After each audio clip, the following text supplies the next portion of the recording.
সন্তানের বয়স মাত্র 6 মাস।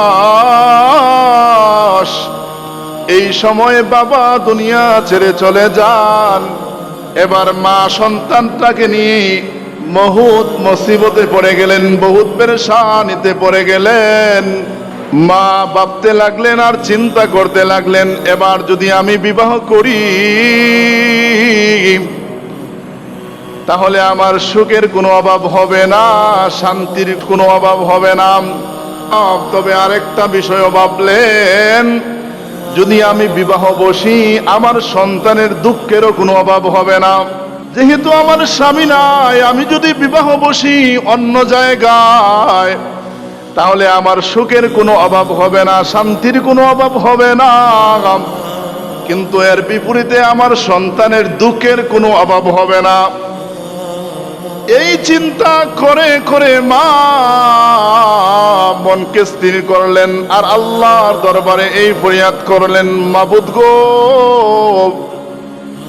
আমি আমার সন্তানকে নিয়ে এই জীবনটা কাটাতে চাই। আমি আর অন্য জায়গায় বিবাহ বসবো না, আমার কোনো প্রয়োজন নাই, আমার কোনো হাজত নাই। আমার সন্তানের চেহারা দেখিয়া দেখিয়া আমার জীবনটা আমি পার করে দিব।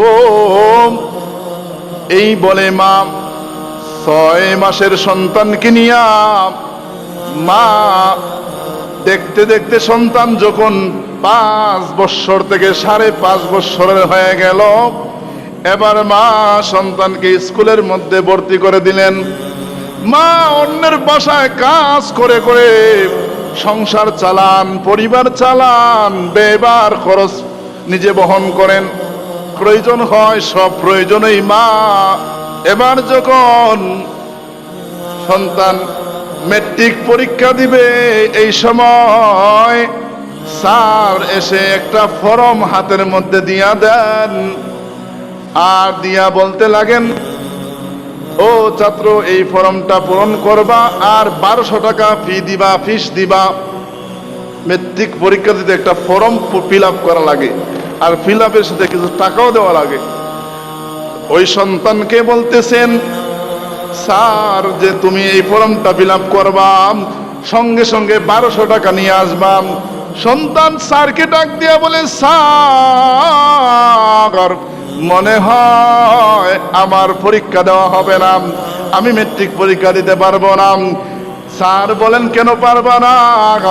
তোমার মতন তো মেধাবী কেউ নাই, তুমি তো অনেক মেধাবী, তুমি তো পরীক্ষা দিতাম, কেন পরীক্ষা দিতে পারবা না? এবার এই এতিম সন্তানটা স্যারকে ডাক দিয়ে বলে, স্যার আমি যে স্কুলে পড়াশোনা করি, আমি যে লেখাপড়া করি, আমার মা আমার খাতা কলম দিতে, বই দিতে হিমশিম খান। এবার 1200 টাকা আমার মা দিতে পারবেন না, আর আমি আমার মায়ের মাথার উপরে এই বোঝাও দিতে চাই না। স্যার গো, আমি এইবার মনে হয় পরীক্ষা দিতে পারবো না। এই বলে বলে সন্তান যখন বাড়িতে চলে যায়, বাড়িতে যাওয়ার পর যেই টেবিলে বসে পড়াশোনা করে আর মনের ভিতরে একটা টেনশন কাজ করে, হায় হায়, এত বছর আমি পড়লাম, আমার মা অন্যের বাসায় কাজ করে করে আমার পড়াশোনা করাইলেন, কিন্তু এবার আমি ফিসের অভাবে পরীক্ষা দিতে পারবো না। মা যখন সন্তানকে এই হালতে এই অবস্থা দেখলেন, মা সন্তানের কাছে আসার পরে মাথায় হাত দিয়াম, সন্তানের মাথায় এভাবে হাত দিয়াম, সন্তানকে বলতে লাগলেন, সন্তান ও আমার কলেজার দন, তোমার কি হয়েছে? তুমি পড়াশোনা করতে বসেছ, তোমার কি একটা চেহারার মধ্যে টেনশনের চাপ দেখা যায়, কি পেরেশানি বলো বলো। সন্তান মাকে বলতে চায় না, কারণ জানে সন্তান বহুত কষ্ট করে মেহনত করে অন্যের বাসায় কষ্ট করে করে কাজ করে করে মা সন্তানকে লালন পালন করতেছে। মাকে আর এই বুঝাম এই প্যারা দিতে চায় না। যতই ঘুরাঘুরি করে, যতই ফেসাফেসি করে, মাকে বলতে চাচ্ছে না। মা কিন্তু এমন একটা সিসি ক্যামেরা, দুনিয়ার কোনো ক্যামেরাও যদি সন্তানের কষ্টের কথা জানে না, সন্তানের মনের অবস্থা বলতে পারে না, কেউ বলতে পারে না। কিন্তু মা এমন একটা ক্যামেরা, মায়ের দিলের মধ্যে একটা বাড়ি দিয়ে দেয়। সন্তান যখন চেহারার মধ্যে যখন একটা পেরেশানির চাপ থাকে, মা দিলে একটা অটোমেটিকলি খবর হয়ে যায়। বিদেশে যদি কোনো সন্তান মারা যায়, দুনিয়ার কেউ জানে না, পশু পাখি জানার আগে জানেন তার মা। সুবহানাল্লাহ। যদি সন্তান কোনো বিপদে পড়ে, কোনো পেরেশানিতে পড়ে, সবার আগে বুঝেন কে? মা। দুনিয়ার কেউ কোনো মানুষ জানুক আর না জানুক, মা কিন্তু বুঝে ফেলান যে আমার সন্তান হয়তো কোনো পেরেশানির মধ্যে আছে, কোনো টেনশনের মধ্যে আছে আমার সন্তান। যেমন আমরা অনেক সময় বাড়িতে যখন কথা বলি, তখন আমাদের আম্মা, আমাদের মা জিজ্ঞাসা করেন সন্তান রে, ও আমার কলেজার দন, তোমার মন খারাপ কেন, কি হয়েছে বলো আমাকে। যতই আমরা বুঝতে দেই না, কিন্তু মা বলে তুমি এইভাবে কথা বলতেছো কেন, হয়তো তোমার শরীর খারাপ, তুমি অসুস্থ, তুমি জলদি করে ডাক্তার দেখাও, ওষুধ খাও, ভালো করে সুস্থ হও। এই কথা আমরা আম্মায় আমাদেরকে বলেন। সন্তান যতই মাকে বলতে চায় না, কিন্তু মা বলতে বাধ্য করেছে, সন্তান তুমি আমাকে বলো, কারণ তোমার মনে কি চলে আমি মা ছাড়া কেউ জানে না। তুমি তো আমার পেটের মধ্যে এসেছো, তোমাকে তো আমি গর্ভে ধারণ করেছি, তোমার মনে কি পেরেশানি চলতেছে, তুমি কি টেনশনের মধ্যে আছো, কি মুসিবতের মধ্যে আছো, আমাকে তুমি বলে ফেলো। এইবার সন্তান বলে, মা তুমি তো বাধ্য করলায় বলতে। মা গো মা, আমি চাই নাই তোমাকে পেরেশানি দেওয়ার জন্য। আমি যে স্কুলে ম্যাট্রিকের পরীক্ষা দেব, স্যার একটা হাতের মধ্যে ফর্ম দিয়া বললেন এই ফর্ম ফিল আপ করে 1200 টাকা নিয়ে আসিও, তবেই তুমি পরীক্ষা দিতে পারবা। ও মা, আমি তো জানি তুমি খুব কষ্ট করে, খুব পরিশ্রম করে তুমি সংসার চালাও, তুমি পরিবার চালাও, আমাদের সংসার পরিচালনা করো, এই জন্য তোমাকে বলতে চাই না। মা বলে অল্প সময় তুমি অপেক্ষা করো, আমি ভিতর থেকে আসি। এই বলে মা ঘরের ভিতরে চলে গেল। অন্য আরেক রুম থেকে একটা ব্যাঙ হাতে নিয়ে সন্তানের সামনে এসে বলে, সন্তান তুমি এই ব্যাঙটা ভাঙ্গো। কি করো? এই ব্যাঙটা তুমি খুলো। যখন সন্তান বাড়ি দিয়ে ব্যাঙটা ভাঙলো, দেখলো ব্যাংকের ভিতরে এত পরিমাণের টাকা, গনতে গনতে দেখা যায় 1300 টাকা হয়ে গেল। এবার মা বলে, ওরে সন্তান তোমার যা প্রয়োজন হয় এই টাকা থেকে তুমি নিয়ে যাও, এই টাকা থেকে তুমি নিয়ে যাও।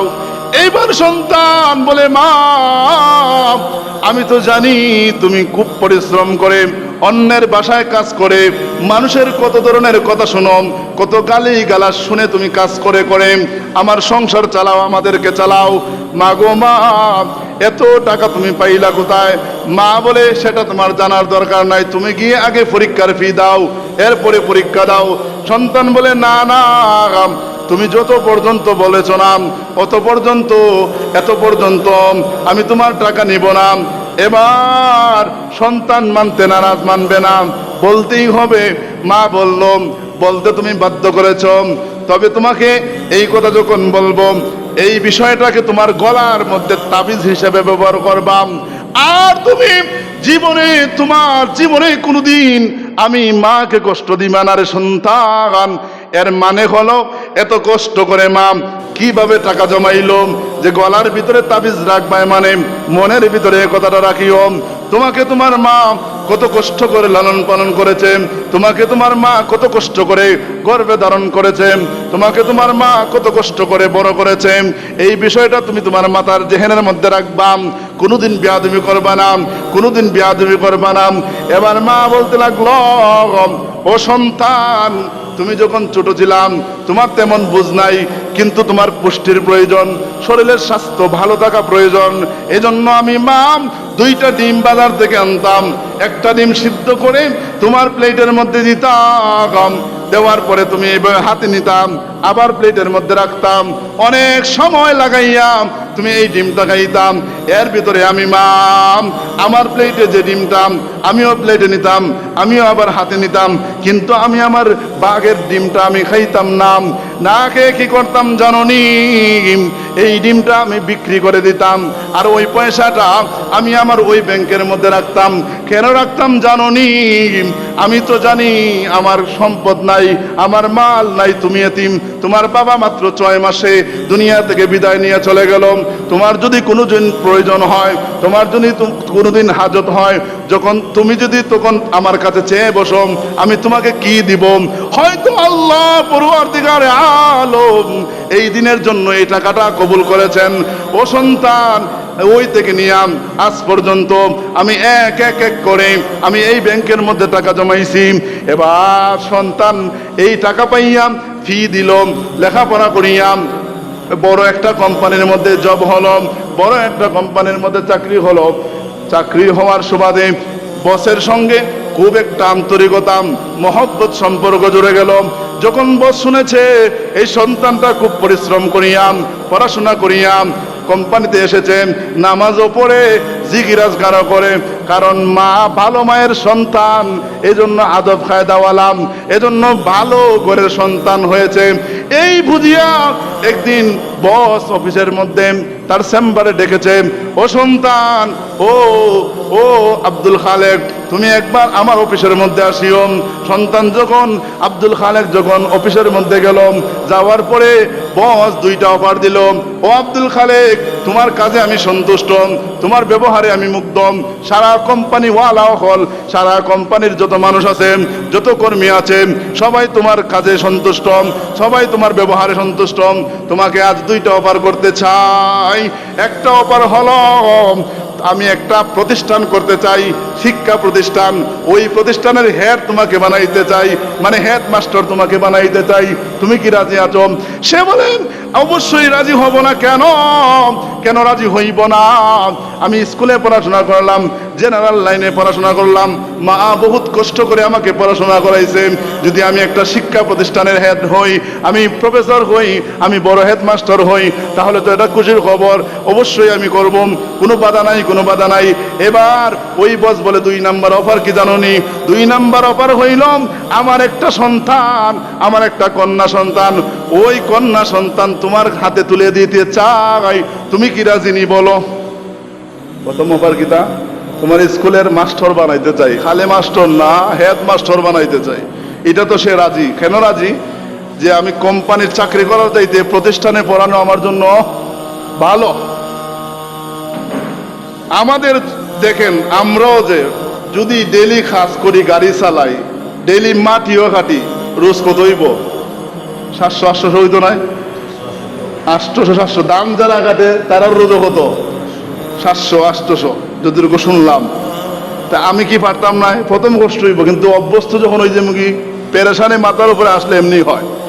কিন্তু মনে মনে ভাবলাম যে মায়ও যেহেতু, আব্বাও যেহেতু, আব্বা আম্মা যেহেতু মাদ্রাসায় পড়াইছেন, মসজিদ মাদ্রাসা তো লাগেই থাকে, আল্লাহ জীবনে বরকত। এই দোয়া নিয়ে আমরা মাদ্রাসার সঙ্গে আছি, মসজিদের সঙ্গে আছি, কথা কোন ঠিক না বেটি? তো সন্তান ভাবলো কোম্পানির চাকরি করার চাইতে প্রতিষ্ঠান চালানো, প্রতিষ্ঠান সন্তানদেরকে, বাচ্চাদেরকে শিক্ষা দেওয়া সবচেয়ে ভালো কাজ। এই বলে প্রথম অফার গ্রহণ করলেন। দ্বিতীয় অফার হইল যে আমার সন্তান, আমার কন্যা সন্তানটাকে তোমার হাতে তুলে দিতে চাই, তুমি রাজি নি? এবার ওই আব্দুল খালেক মায়ের সন্তান জবাব দিল, আমার তো জন্মের পরে, 6 মাস হওয়ার পরে আমার বাবা দুনিয়া থেকে চলে গেলেন। এবার আমার মাও, আমার বাবা, আমার মাও আমার মা, আমার অভিভাবক বলতে শুধুমাত্র আমার মা। আমার সারা জীবনের সিদ্ধান্ত আমি একা নিতে পারবো না, আমার মায়ের কাছ থেকে আমি অনুমতি নিতে হবে। আমার মায়ের কাছ থেকে আমি কি নিতে হবে? অনুমতি নিতে হবে। সন্তান যখন বাড়িতে গেল, যাওয়ার পরে মাকে বলতে লাগলো, মা, ও আম্মা জান, 2টা খুশির সংবাদ। একটা হইল আমাকে আমার বস ডাক দিয়া নিয়া খুব প্রশংসা করেছেন যে আমার ব্যবহারে নাকি আমার সারা কোম্পানির লোক সবাই সন্তুষ্ট, সবাই খুশি। আমার আদব আখলাকে সবাই খুশি হয়েছে হইয়া আমারে দুইটা অফার দিয়েছেন। এক নাম্বার অফার হইল আমি যেই প্রতিষ্ঠানে পড়াশোনা করেছি ওই রকম একটা প্রতিষ্ঠান উনি করে দিবেন, দিয়া শুধু নয় এই প্রতিষ্ঠানের হেড আমাকে বানায় দিবেন। মাও খুশি, মাও কি খুশি। এবার দুই নাম্বার অফার হইল আমার বসের একটা কন্যা সন্তান আছে, ওই মেয়েটাকে আমার হাতে তুলে দিবেন, মানে আমি স্ত্রী হিসেবে ওনার মেয়েকে গ্রহণ করতাম। উনি প্রস্তাব দিয়েছেন। মা তো হলেন সালেহা বেদাম, মা বললেন না না, শহরের মেয়েরা ভালো হয় না, নামাজ নাই, পর্দা নাই, আমরা গ্রাম অঞ্চলের মানুষ, আমরা সাধারণ গ্রাম্য মানুষ, আমাদের সঙ্গে তার আর কুফু মিলবে না, বিয়ে করে লাভ হবে না, পরিবারের মধ্যে সংসারের মধ্যে বরকত পাইবা না। এই কথা বলার পরে সন্তান বলল না মা আরেকবার ভাবিয়া দেখো। এবার মনে মনে ভাবলেন মা হয়তো আমার সন্তান এই প্রস্তাব পাওয়ার পরে খুশি হয়েছে, সন্তান যেন বেজার না হয়, এজন্য মা বললেন ভালো মনে করো, তোমার যেটা ইচ্ছা সেটাই তুমি করো। সন্তানের উপর ছেড়ে দিলেন। কি করলেন? সন্তানের জন্য কুরবান করলেন, বাধা দিলেন না। তোমার যেটা ভালো, তুমি যেটা ভালো মনে করে সেটাই করো, আমার কোনো বাধা নাই। এবার এই এই আংশিক অনুমতি পাওয়ার পরে সন্তান কি করলো? গিয়ে আক্ত করে এইভাবে স্ত্রীকে ঘরে নিয়ে আসলো। ঘরে নিয়ে আসার পরে স্ত্রীকে সন্তান বলতে লাগলো, ও কলিজার টুকরা স্ত্রী শুনো, আমি যে আজ দেখতেছো তোমার বাবার প্রতিষ্ঠিত প্রতিষ্ঠানের হেডমাস্টার হয়েছি, এই অবদানও হলো আমার মার। আমি যে তোমাদের কোম্পানির মধ্যে সুনাম অর্জন করেছি, এই অবদানটুকুনও আমার মার। এই আব্দুল খালেককে তুমি দেখতে পাইতেছো, সারা সবকিছু অবদান হলো আমার মার। সব অবদান কার? মার। কাকে বলতেছেন? ওনার স্ত্রীকে। আমরাও যে টাকাওয়ালা হয়েছি, আমরাও যে বিদেশে গিয়ে প্রতিষ্ঠিত হয়েছি, আমরাও যে ফ্রান্স, ইটালি বিভিন্ন রাষ্ট্রে গিয়ে প্রতিষ্ঠিত হয়েছি, এলাকার মধ্যে ধনাঢ্যশীল ব্যক্তি হয়েছি, বা মেয়ে যারা ওনারা ভালো স্বামী পেয়েছেন, দিনদার পাত্র পেয়েছেন, কিংবা আমি যে আলেম হয়েছি, সব কিছু কার দোয়ায় বলেন? কার দোয়ায়? মায়ের দোয়ায়। কোন মানুষ মায়ের দোয়া ছাড়া বড় হইতে পারে না, পারেনি। যে শুধু ইলমের মাধ্যমে, শুধু জ্ঞানের মাধ্যমে একজন মানুষ বড় হতে পারে না। বড় হইতে হলে মুরব্বিদের দোয়ার প্রয়োজন আছে না নাই? জোরে বলেন, আছে না নাই? তো এই আব্দুল খালেক উনি ওনার স্ত্রীকে বুঝাইলেন, বুঝাইয়া কোনো একটা কারণে উনি বাহিরে গেলেন। যাওয়ার পর স্ত্রী শাশুড়ির কাছে আসার পরে শাশুড়িকে বলতে লাগলো, ছেলে আমাকে যেই উপদেশ দিয়েছে, যেই নসিহত করেছে, তুমি এইগুলা ভুলে যাও। তোমার ছেলে আমাকে বিবাহ করেছে, আমি আমার স্বামী, ছেলে আমাকে বিবাহ করেছে, আমি আমার স্বামীর খেদমত করব, তোমার গোলামি করার জন্য আমি এই বাড়িতে আসি নাই। নাউজুবিল্লাহ বলবেন না। মার সাত আসমান মাথার উপরে ভাঙ্গিয়া পড়বো না, পড়বো কিনা পড়বো না বলেন? এত আশা করে সন্তানটাকে মানুষের মতন মানুষ করেছেন, স্বামী নাই, চাইলে উনি অন্য জায়গায় বিবাহ বসে শান্তিতে জীবন যাপন করতে পারতেন, কিন্তু সন্তানের দিকে চিন্তা করে উনি অন্য জায়গায় বিবাহ বসেননি।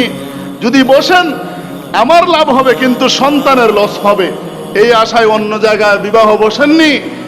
আজ আমার সুখের সময় এসে আমার পুত্রবধূ আমাকে বলে নাকি আমার গোলামির জন্য, আমার খেদমতের জন্য আমার বাড়িতে আসে নাই। এই কথা বলার পরে বলেন তো আপনারা, মায়ের মাথার উপরে সাত আসমানের বার বোঝা হবেনি? মা সন্তানকে জানাইল, ও কলিজার টুকরা সন্তান, এই হালত হয়েছে এই, তোমার স্ত্রী আমার সঙ্গে আচরণ করেছে। আমি তোমাকে পূর্বেই সতর্ক করেছিলাম যে এই শহরের মেয়েরা, সব মেয়েরা ভালো হয় না, কারণ যারা নামাজি নয় ওই সমস্ত মেয়েরা কোনোদিনও ভালো হতে পারে না। কথা বলেন ঠিক না বেঠিক? যেই মেয়েরা নামাজ পড়ে না, যেই মেয়েরা পর্দা করে না, কোরআন পড়ে না, ওই মেয়েরা কোনোদিনও ভালো মেয়ে হতে পারে না। ভালো মেয়ে হওয়া দূরের কথা, ভালো পুত্রবধূ হতে পারে না। অনেক মেয়েরা ভাবে যে এখন বাবার বাড়িতে আছি, একটু টাঙ্কি সাঙ্কি মারিলাই, একটু দান্দা মান্দা করিলাই, বেপরদায় চলি, যখন বিয়া দিয়া দি বাবা ভাই তখন জামাইয়ের ঘরে গিয়া ভালো হয়ে যাব। এরকম কিছু মেয়েরা আছে বলে যে বিবাহর পরে আমি ভালো হয়ে যাব। এবার মা যখন সব কাহিনী সন্তানকে বললেন, সন্তান মাকে ডাক দিয়া বললেন, মা গো, হয় তোমার পুত্রবধূর বয়স কম, বয়স হয় নাই, বুঝ হয় নাই, এজন্য বুঝে নাই, তোমার সঙ্গে বেয়াদবি করেছেন, তোমার সঙ্গে খারাপ কথা বলেছে, খারাপ আলোচনা করেছেন। মা গো, মা, আমি আমার ওয়াইফকে, আমি আমার স্ত্রীকে বুঝাইবো, তোমার বক্তব্য বানায় দিব, তুমি পেরেশানি করিও না, তুমি আমার দিকে চায় মাফ করে দাও, ক্ষমা করে দাও।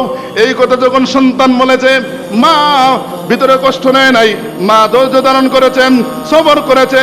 সন্তান যখন বাড়িতে আসলো, বাড়িতে আসার পরে স্ত্রী যা মনে চায় দুষ্টামি করছে, বেয়াদবি করছে স্ত্রী, কিন্তু দেখা যায় সন্তানের কাছে আরো গিয়া লাগাইছে গিরিঙ্গি স্ত্রী মার নামে, যে তোমার মা আমারে বালা থাকতে দেন না, তোমার মা আমাকে এটা দেখতে পারেন না, সেটা দেখতে পারেন না, তোমার মা এই সাতাইন আমারে এই কষ্ট দেন। এবার বলেন তো আপনারা, এইভাবে যদি ঘুমানোর পরে স্ত্রী কান ফোড়া দেয় স্বামীরে, স্বামী আস্তে আস্তে কার বক্ত হইব? স্ত্রীর না মার? স্ত্রীর বক্ত হইব। কারণ রাত্রে খান্দাত খার তখন কার পাশে? স্ত্রীর পাশে। সে সারা রাত তারে তালিম দেয়, সারা তালিম দেয়। এইভাবে আমাদের উচিত হলো, আমাদের স্ত্রীও যদি আমাদেরকে তালিম দেন, এইভাবে সমঝান, এভাবে বুঝান, মায়ের নামে বাবার নামে যদি এভাবে অভিযোগ দেয়, কোনোদিনও মার বিরুদ্ধে কোনো কথা শুনলে হয়তো স্ত্রী যখন বলেছে আপনি চুপ থাকবেন, কোনো রিয়াকশন দেখানোর দরকার নাই, কোনো পাল্টা জবাব দেওয়ার দরকার নাই, কারণ দুইজনকেই খুশি রাখতে হবে। স্ত্রী যখন বউর কথা বলবে, স্ত্রী যখন মায়ের কথা বলবে, তখনও আপনি চুপ, যখন মা যখন স্ত্রীর কথা বলবে তখনও আপনি চুপ, মানে দুইজনকে খুশি করিয়াই টাকা লাগবে। কথা বলেন ঠিক না বেঠিক? এবার যদি স্ত্রীর কথায় রিয়াকশন দেখাইয়া, পাওয়ার দেখাইয়া মার সঙ্গে বেয়াদবি করেন, তো জীবন যাবে, সবকিছু ধ্বংস হবে। এবার মায়ের কথা শুনে যদি স্ত্রীর উপরে আপনি অন্যায়ভাবে আঘাত করেন, প্রহার করেন, তো স্ত্রীও যাবে। এই জন্য দুইটা দেওয়ার দরকার নাই, দুইজনকে খুশি রাখিয়া চলি। কথা বলেন ঠিক না বেঠিক? কিন্তু ওই আব্দুল খালেক সাহেবের স্ত্রী যখন ওনারে বুঝাইলেন, বুঝানোর পরে আস্তে আস্তে বুঝানোর পরে এমন হয়ে গেল, সন্তানটা স্ত্রীর প্ররোচনায়, স্ত্রীর ওয়াসওয়াসায় সম্পূর্ণ স্ত্রীর মুক্ত হয়ে গেল। হঠাৎ একদিন এই সন্তানটা একটা লাঠি হাতে নিয়ে মায়ের শরীরের উপর আঘাত করতে লাগলো। নাউজুবিল্লাহ হইতো না? আরো জোরে বলেন নাউজুবিল্লাহ। যেই সন্তানটাকে মা পড়া অন্যের বাসায় কাজ করে করে, অন্য মানুষের খেদমত করে করে বড় করেছে, লালন পালন করেছে, সন্তানের চেহারার দিকে তাকাইয়া জীবনটাকে চালাইবে ওয়াদা করেছে আল্লাহর কাছে। আর এই অনুযায়ী সন্তানটাকে মানুষের মতন মানুষ করেছে। আজ এই সন্তানটা স্ত্রীর ওয়াসওয়াসা পেয়ে আমি মায়ের গায়ে এইভাবে লাঠি দ্বারা আঘাত করেছে, মায়ের ভিতরে কষ্ট যাবে কিনা যাবে না? বলেন যাবে কিনা যাবে না? মায়ের ভিতরে কষ্ট গেছে, কিন্তু মা বলে আমি আল্লাহ পরওয়ারদিগারে আলমের দরবারে দোয়া করেছি, ও মাবুদ, আমাকে আমার সন্তান প্রহার করেছে, আঘাত করেছে, স্ত্রীর ওয়াসওয়াসায়, স্ত্রীর সাল্লায় আমার উপরে আঘাত করেছে, আমি বিন্দু মাত্র কষ্ট পাই নাই। ও মালিক, এর জন্য আমার সন্তানকে কোনো ধরনের শাস্তি তুমি দিও না। সুবহানাল্লাহ হইতো না? এই দরদটুকুন একমাত্র কে দেখায় বলেন? সন্তানের প্রতি মা দেখায়। দুনিয়াতে আর কোনো আত্মীয় আপনার সঙ্গে এই ব্যবহার দেখাবে না। মাকে যদি আপনি জুলুম করেন, মাকে যদি আপনি কটু কথা বলেন, মায়ের সঙ্গে যদি আপনি বেয়াদবি করেন, এরপরেও অনেক মা আছে গালি দেয় না, বরং আল্লাহর কাছে দোয়া করে, আল্লাহ আমার সন্তানটাকে এজন্য তুমি কোনো ধরনের বিপদ আপদ দিও না। কথা বলেন ঠিক না বেঠিক? কথা বলেন ঠিক না বেঠিক? এইভাবে সন্তান মাকে আঘাত পরেও মা আল্লাহর কাছে দোয়া করেছে, আল্লাহ আমার সন্তানটাকে কোনো ধরনের বিপদের মধ্যে তুমি ফেলায় না রে বল। এই কথা বলার পরে মা দরজা লাগাইয়া অন্য আরেকটা রুমের মধ্যে গিয়া যায় নামাজ বিছাইয়া নামাজ পড়িয়া আল্লাহর কাছে দোয়া করেছে, আল্লাহ তুমি তো সবকিছু জানো, সবকিছু দেখেছো রে বা। ও মাবুদ, আমার স্বামী 6 মাস সন্তানের হওয়ার পরে, দুনিয়া থেকে যাওয়ার পরে আমি চাইলে পারতাম আর একটা স্বামী ধরে আমার জীবনটাকে আমি শান্তিভাবে কাটাইতাম, আমার জীবনটা শান্তি আনন্দে ভরে যাইত। কিন্তু সন্তানের দিকে তাকাইয়া আমি অন্য জায়গায় বিবাহ বসি নাই, অন্য স্বামীর সঙ্গে যাই নাই। আমি আমার সন্তানের দিকে তাকাইয়া আমি অন্য জায়গায় সুখ চাই নাই, আনন্দ চাই নাই। আজ এই সন্তানটা আমার উপরে আঘাত করেছে অন্যায়ভাবে, স্ত্রীর ওয়াসওয়াসায়। ও মালিক, আমার সন্তানের উপরে তুমি কোনো ধরনের বিপদ আপদ দিও না।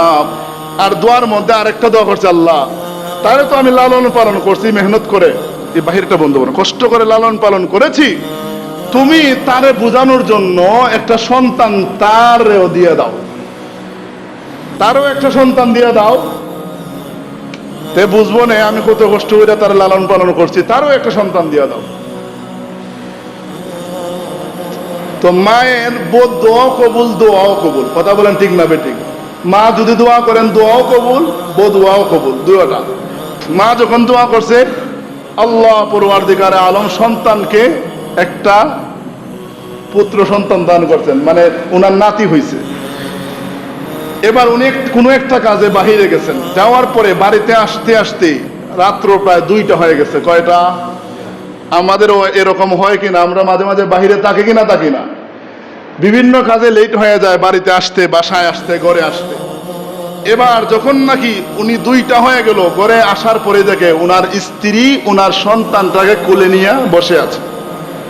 উনার স্ত্রীকে উনি বলতেছেন, আমি তো আরো লেট করলাম, অন্যদিনও দেরি করি, কোনোদিন তোমাকে সজাগ পাইলাম না, তুমি ঘুমায় থাকো দেখতাম, কিন্তু আজকে বুঝলাম না তুমি সজাগ কেন। এবার স্ত্রী বলতে লাগলো, আজ আমি সজাগ কেন জানোনি? তোমার সন্তান ঘুমায় না, এ কারণে আমি মাও ঘুমাইতে পারি না। তোমার সন্তানকে নিয়ে আমার রাত্রি পার করতে হতেছে। তোমার সন্তান না ঘুমানোর কারণেই আমি এভাবে তোমার সন্তানকে কোলে নিয়ে বসে আছি। আল্লাহ পরওয়ারদিগারে আলমের পক্ষ থেকে হেদায়েতের নূর চলে আসলো। এবার সন্তান ভাবতে লাগলো, আমার মা আমার বাবা ছাড়া 6 মাস বয়স থেকে আমাকে লালন পালন করেছেন, অন্যের বাসায় কাজ করেছেন, অন্য মানুষের কত কথা শুনেছেন, কত লাত্তি গুতা খেয়েছেন, এরপরেও আমার মা আমাকে লালন পালন করেছেন, আমাকে শিক্ষিত বানাইছেন, আমাকে মানুষের মতন মানুষ করেছেন। আজ আমি স্ত্রীর ওয়াসওয়াসা পেয়ে, স্ত্রীর সাল্লাহ পেয়ে, স্ত্রীর কথা শুনে আমার মায়ের গায়ে আমি কিভাবে আঘাত করলাম। এই কথা বলে ওই সন্তান দরজায় গিয়ে আঘাত করলো। মা ভিতর থেকে ভাবলো, হয়তো সন্তান আমার উপরে রাগে আবারও আমার উপরে মারতে এসেছে, হয়তো আমার পুত্রবধূ আমার সন্তানকে এমন কোনো কথা বলেছে যার কারণে আবারও এসেছে আমাকে মারার জন্য। এবার দরজায় যখন সন্তান আঘাত করেন, মা বলতে লাগলো, আমি তো তোমার স্ত্রীর সঙ্গে এরপর থেকে আর কোনো কথা বলি না, কারণ ভালো কথা বললেও দোষ, আর কোনো ধরনের কথা বললেও তো সেই জন্য আর ভয়ে তোমার স্ত্রীর সঙ্গে আর আমি আমার পুত্রবধূর সঙ্গে কোনো ধরনের কথা বলি না। তুমি কেন এসেছো? সন্তান বলে, দরজা খুলো মা, দরজা খুলো। মা বয়ে বয়ে কাঁদতে লাগলো আর আল্লাহর কাছে দোয়া করতে লাগলো, আল্লাহ আমার সন্তানটাকে তুমি বুঝ দিয়া দাও, আমার সন্তানের ভিতরে তুমি বুঝ দিয়া দাও। এইবার দরজা ভাঙবে এমন সময়ে মা ভিতর থেকে নিরুপায় হয়ে দরজা খুলে দিলাম। সন্তান মায়ের পায়ে গিয়া 2 হাত দিয়া ধরে বলে, মা তুমি আমাকে 6 মাসের বয়সে আমার বাবা চলে যাওয়ার পরে তুমি চাইলে পারতায় অন্য আরেক স্বামী ধরে তুমি আনন্দ ফুর্তিতে তোমার জীবন চালাইতায়, কিন্তু তুমি চিন্তা করে অন্য জায়গায় বিবাহ না বসে আমাকে লালন পালন করেছো, আমাকে এত বড় করেছো, আমাকে মানুষের মতন মানুষ করেছো। আজ আমি ভুল করেছি, অন্যায় করেছি, অপরাধ করেছি, মাগো তুমি আমাকে মেহেরবানি করে মাফ করে দাও। মার কাছে কথা বলার সাথে সাথেই মা বললেন, সন্তান তুমি আমাকে আঘাত করে বিন্দু মাত্র আমি কষ্ট পাই নাই, আমি দুঃখ পাই নাই, বরং আল্লাহর কাছে আমি দোয়া করেছি। বলেন তো আপনারা, সন্তানের প্রতি সন্তান মাকে খারাপ, মার সঙ্গে দমক দেওয়ার পরে, মার সঙ্গে বাদ ব্যবহার করার পরে, মার সঙ্গে বেয়াদবি করার পরেও যিনি কষ্ট পান না তিনি হলেন মা। কথা বলেন ঠিক না বেঠিক? তিনি হলেন কে? তিনি হলেন মা। এই আয়াত, যে আয়াত সূরা লুকমানে এসেছে, আল্লাহ পরওয়ারদিগারে আলম বলেছেন, ও দুনিয়ার মানুষ শুনো শুনো, তোমার মা কষ্ট থেকে কষ্ট, মানে শুরু থেকেই কষ্ট, শুধু কষ্ট। তুমি যেদিন গর্ভে এসেছ এরপর থেকে কষ্ট আরম্ভ হয়ে গেছে, এরপর থেকে কষ্ট আরম্ভ হয়ে গেছে। তুমি গর্ভে আসার পরে তোমার মা শান্তিতে ঘুমাইতে পারে নাই, শান্তিতে জীবন যাপন করতে পারে নাই। শুধু তাই না, যখন তোমার প্রসব বেদনা, তুমি গর্ভ থেকে দুনিয়ায় আলো দেখবা, ওই দিন তোমার মা তোমার বাবার হাতে ধরিয়া বাবাকে বলতে লাগলো, ও আমার কলিজার টুকরা স্বামী, আমার পরিচিত বাবা মা, আমার বাড়ি, আমার বান্ধবী সব কিছু রেখে তোমার ঘরে আমি এসেছিলাম। হয়তো তোমার খেদমত আমি ঠিকঠাক ভাবে করতে পারি নাই, স্বামী গো, আজ এই কঠিন মুহূর্তে আমার মাথার উপরে মনে হয় 7 আসমানের বোঝা। ও স্বামী আমার, মেহেরবানি করে তুমি আমাকে মাফ করে দিও, ক্ষমা করে দিও। ওই মুহূর্তে মা, প্রত্যেকেরই মা। এখন তো বর্তমানে সিজার, আগে আমরা যারা জন্ম হয়েছি সবাই সিজার ছাড়া নর্মালে হয়েছে। কথা বলেন ঠিক না বেঠিক? সিজার তো কোনো কষ্ট নাই, বরঞ্চ আর্থিক টাকা লাগে, পয়সা লাগে। কিন্তু আগে যারা নর্মালে ডেলিভারি হয়েছে, যতটুকু শুনলাম বালতিকে বালতি রক্ত গিয়েছে। কথা বলেন ঠিক না বেঠিক? ওই কষ্ট আমাদের মা, আমাদের চাচিরা করেছেন। ওই সময় প্রত্যেকের বাবা প্রত্যেকের মাকে এইভাবে সান্ত্বনা দিয়েছেন, টেনশন করবে না, ভরসা রাখো আল্লাহর উপরে, তাওয়াক্কুল রাখো আল্লাহর উপরে, আল্লাহ এই কঠিন মুহূর্তেও তোমাকে ইহসান করবে। আমিন। এই কথা বলার পরে মা কিছুটা হলেও সান্ত্বনা পেয়েছে। এই এত কষ্টর পরে আমি আপনি দুনিয়াতে এসেছি। কথা বলেন ঠিক না বেটি?